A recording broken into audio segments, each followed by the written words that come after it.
Buenos días, soy el doctor Miguel Ángel Ramírez Ramírez y tengo el agrado de abordar el siguiente tema de tapificación oncológica por ultrasonido endoscópico.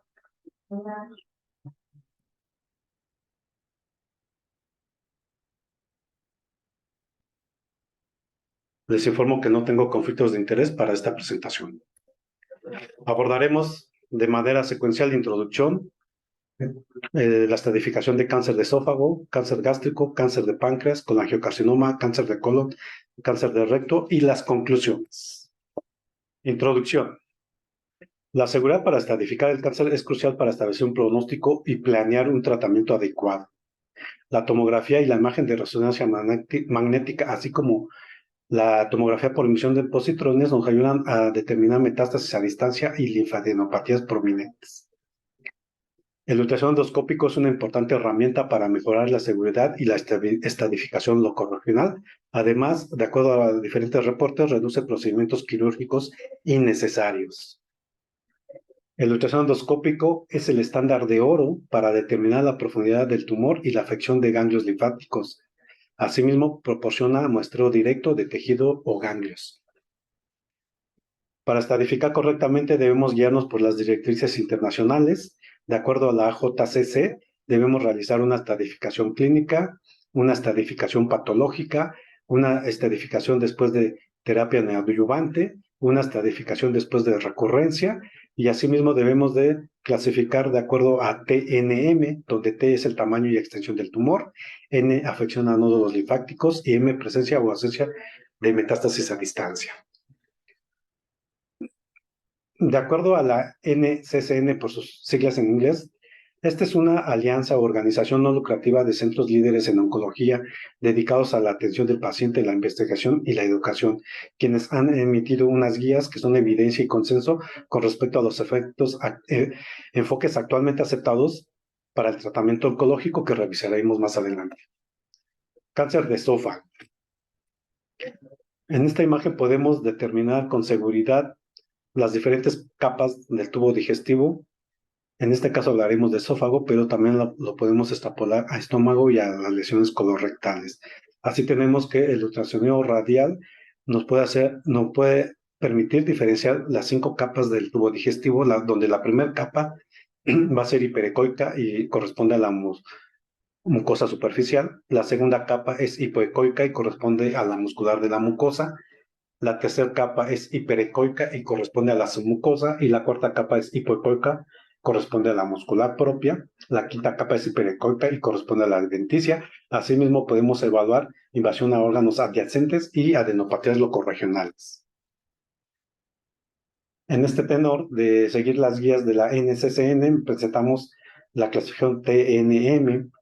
Con respecto a la evasión locorregional, podemos ver que tumores T1 son aquellos que invaden la lámina propia de la muscular de la mucosa o la submucosa, que a su vez se dividen en T1A, el tumor que invade la lámina propia o la muscular de la mucosa, tumor T1B que invade la submucosa, tumor T2 que invade la muscular propia, tumor T3 que invade la adventicia, asimismo los tumores T4 que invaden estructuras adyacentes.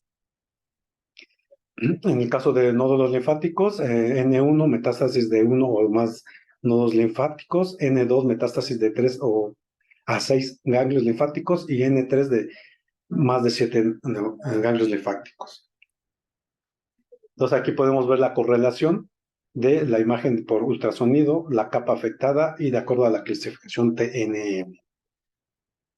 De acuerdo a la literatura, los tumores superficiales, tumores in situ, es decir, aquellos que están en la membrana basal, o tumores T1A que están localizados en la lámina propia, son susceptibles de resección endoscópica curativa. Asimismo, los tumores T1B, que están limitados a la submucosa y donde no hay linfadenopatías, tienen buenos resultados con la resección endoscópica, siempre y cuando la evaluación patológica nos diga que hay características de bajo riesgo, como es una diferenciación buena o moderada, sin afección linfovascular, o una infiltración de menos de 500 micras de la submucosa. En cambio, los tumores T1B con linfadenopatías que están presentes en el 16% pueden requerir esofagectomía.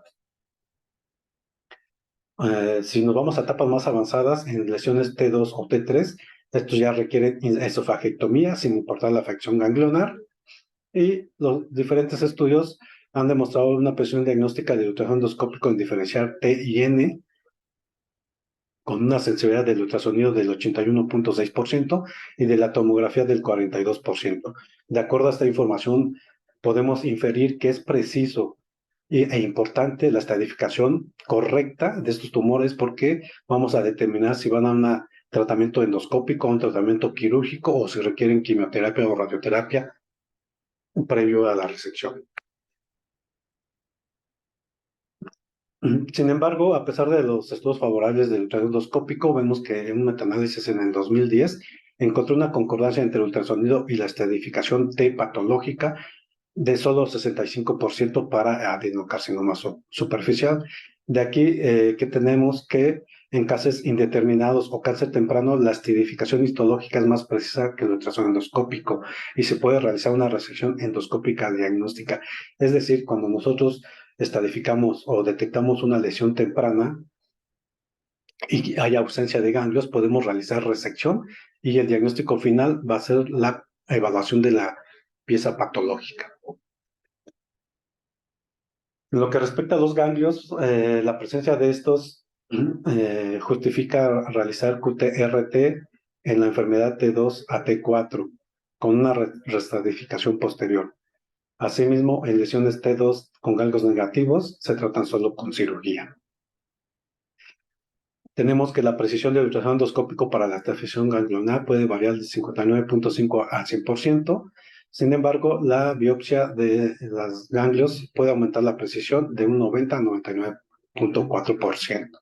Es importante mencionar que no se deben tomar muestras de ganglios peritumorales porque puede haber diseminación tumoral y para evitar resultados falsos positivos.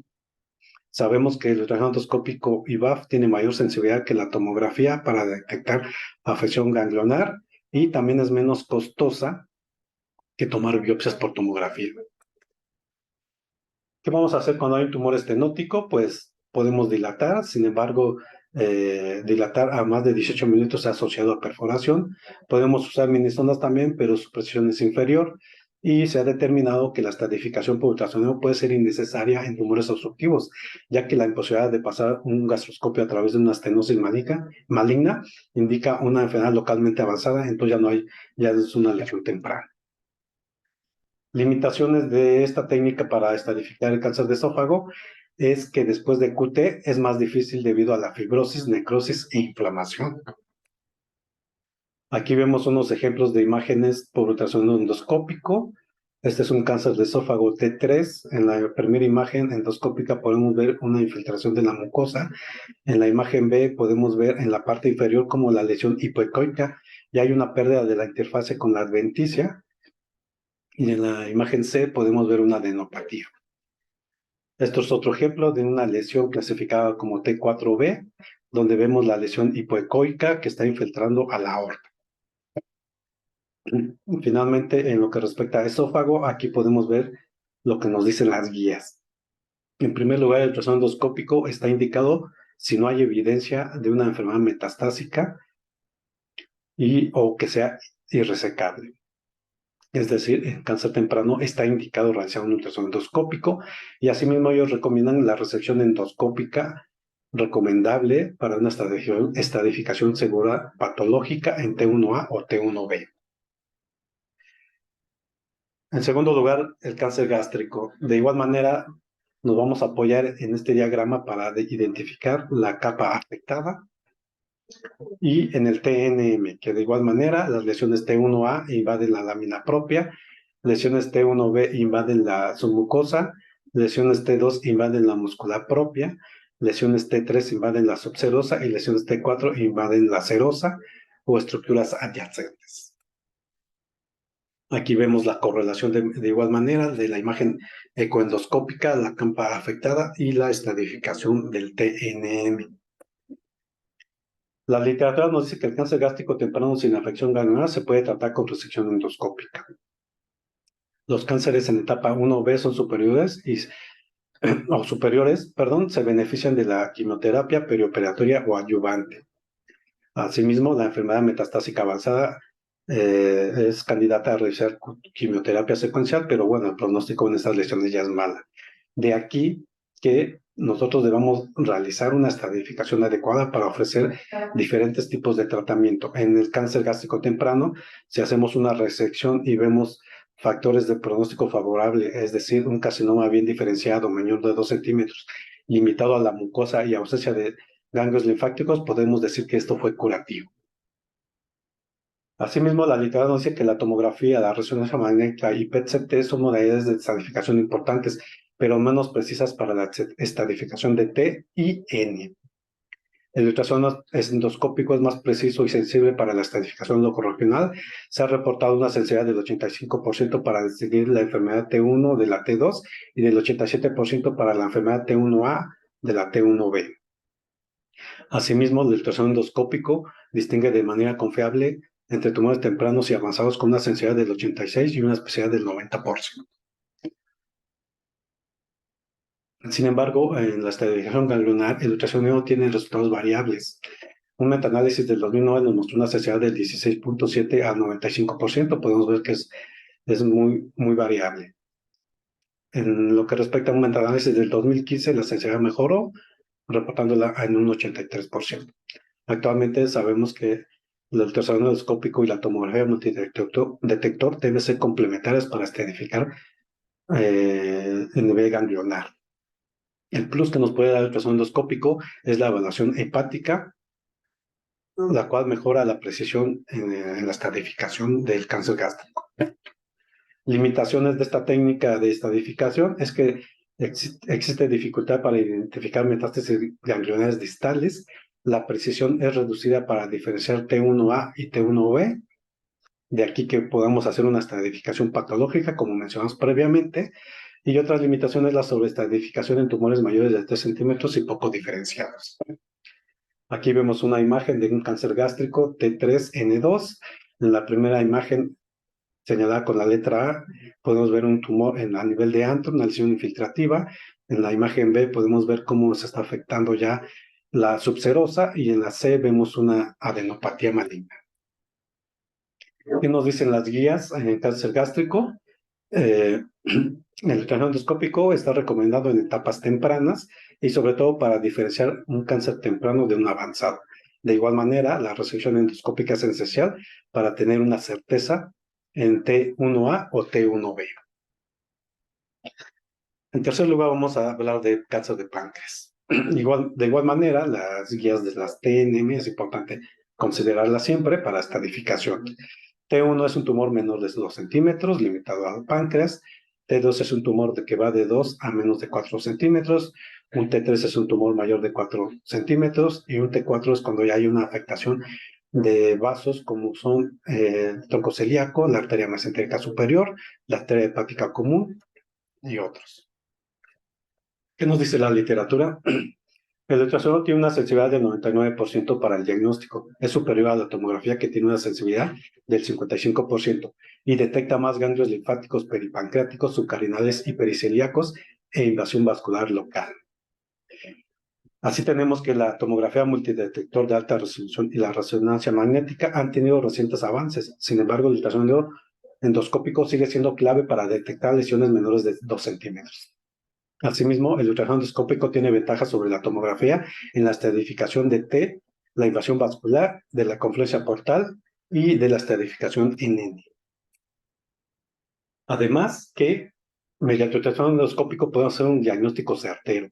Actualmente se ha demostrado que el ultrasonido endoscópico es muy fiable o certero para descartar cáncer de páncreas con un valor predictivo negativo de aproximadamente 100%.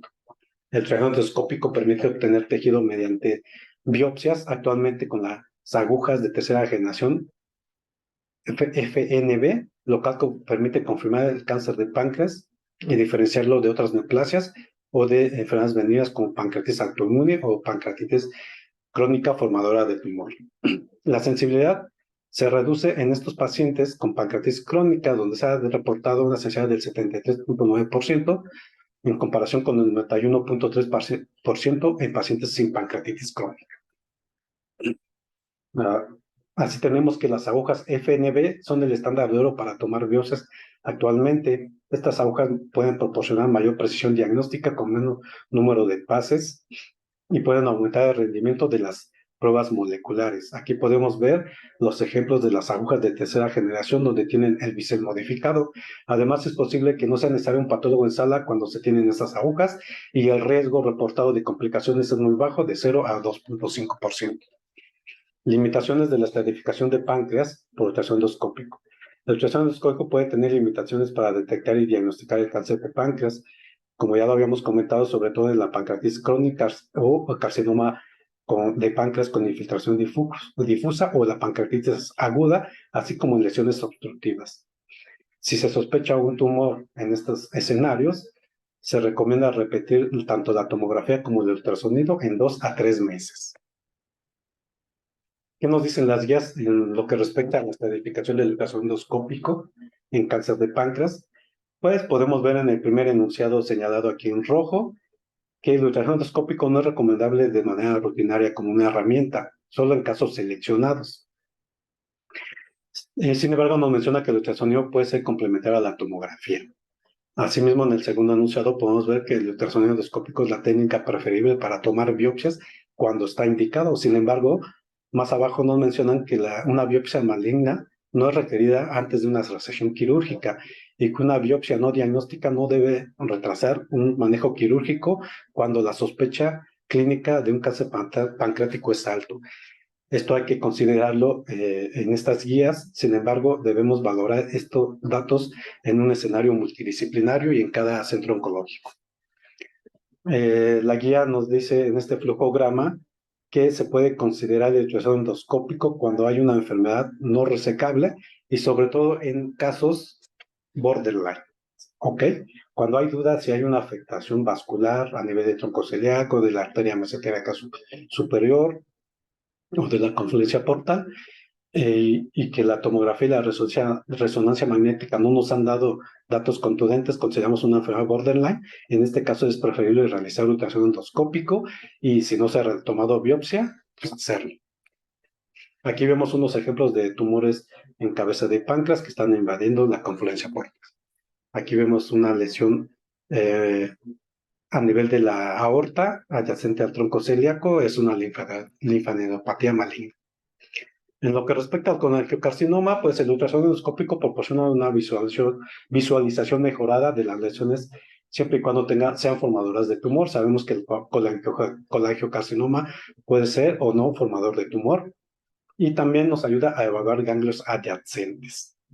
Sin embargo, tiene limitaciones en el diagnóstico, especialmente en aquellos tumores que no, en aquellos colangiocarcinomas que no forman masa, donde el rendimiento diagnóstico probablemente sea similar o inferior a una CEPRE con toma de biopsias por radiología.